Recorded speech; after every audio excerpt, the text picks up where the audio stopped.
The snowstorm had come in faster than anyone anticipated.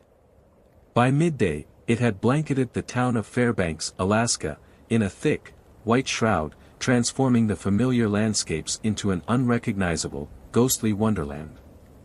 The temperature plummeted, and the wind howled like a wild animal through the streets. At Roosevelt High School, the students had been restless all morning, eyes darting to the windows as the snow piled higher and higher. The principal's voice crackled over the intercom just after lunch, announcing that the school would go into lockdown until the weather cleared. It was meant to be a safety precaution, but it filled everyone with a sense of unease. Mr. Thompson, the history teacher, tried to maintain a semblance of normalcy in his classroom. "All right, class, let's pick up where we left off on the Civil War," he said, though he could hardly compete with the storm's fury outside.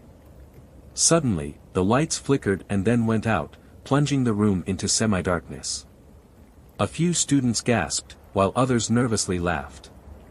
The emergency lights kicked in, casting shadows across the room. "Stay calm, everyone," Mr. Thompson said, though his voice betrayed his own apprehension. "I'm sure it's just a temporary outage." As the minutes ticked by, the temperature in the classroom began to drop.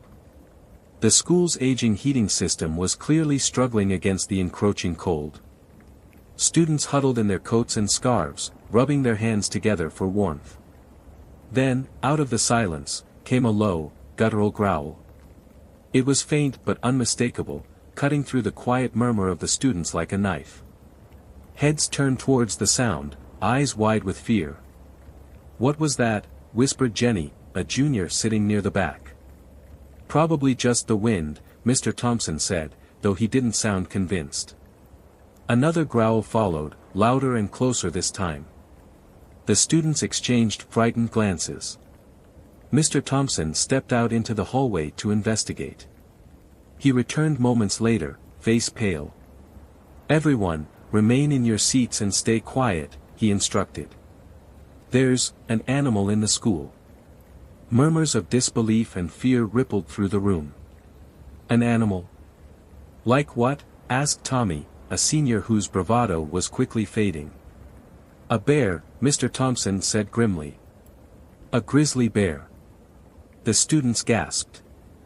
They had all heard stories about bears wandering into town, but it was rare, especially in the dead of winter. The cold must have driven it to seek shelter, and now it was inside their school. "Lock the door," Mr. Thompson ordered. He and a few of the older students pushed desks and chairs against it, creating a makeshift barricade. The growls grew louder and more frequent, reverberating through the empty hallways. It was clear the bear was moving, its heavy footsteps thudding ominously. "Why isn't anyone coming to help us?"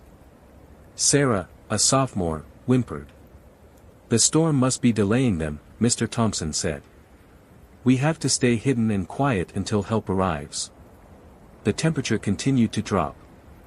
The cold seeped into their bones, making it hard to think, hard to breathe. The only sounds were the howling wind outside and the bear's guttural noises echoing through the school. Suddenly, there was a loud crash from the direction of the cafeteria. The bear had found its way in, smashing through tables and chairs in its search for food.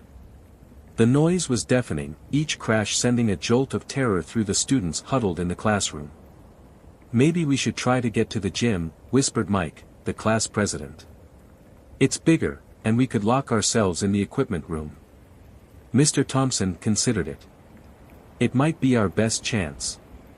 Everyone, gather your things. We're moving out, but stay quiet and stick together."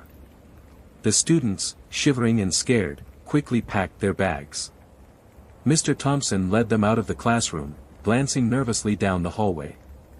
The sounds of destruction were louder now, but seemed to be contained to the cafeteria. They moved quickly and silently, hearts pounding, down the hall and towards the gym. The emergency lights cast long shadows, and every creak of the building made them jump.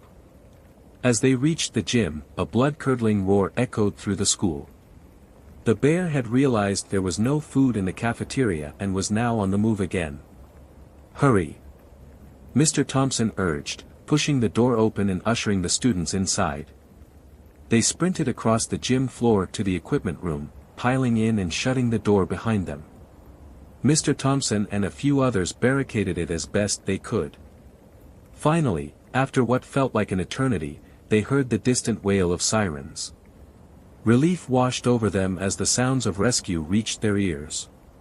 Moments later, there was a loud bang as the main doors were forced open. Voices shouted, and they heard the crack of tranquilizer guns. The door to the equipment room opened, and they were greeted by the sight of police officers and wildlife officials. The students stumbled out, numb from the cold and the ordeal. The bear had been sedated and was being taken back to the woods. The rescue team led the students out of the school into the harsh but welcome daylight. Parents waited anxiously beyond the police line, their faces lighting up as their children emerged safe and sound.